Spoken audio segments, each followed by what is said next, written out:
De la Gazette au tweet, le 19e siècle. Saviez-vous que le 19e siècle est l'âge d'or de la presse en France ? La loi Guizot instaure l'instruction primaire pour tous les citoyens.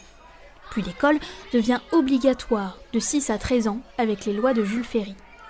Les gens savent lire et écrire, on observe une expansion du lectorat, et comme les citoyens sont appelés à voter, ils sont de plus en plus politisés. Le prix de vente des journaux baisse.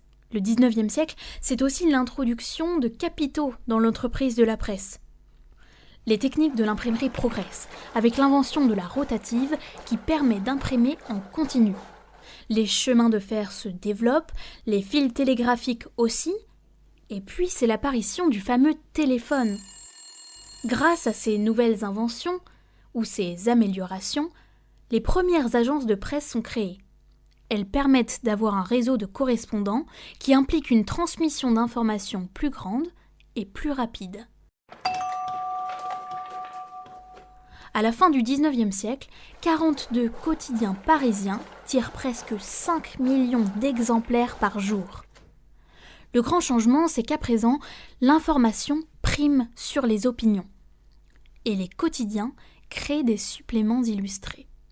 Le 19e siècle, c'est le début de la presse d'aujourd'hui, des informations rapides plus que des opinions.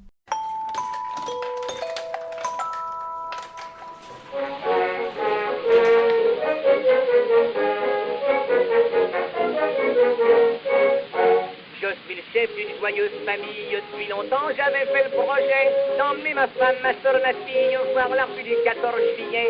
Après avoir cassé la croûte, en cœur nous nous sommes mis en route.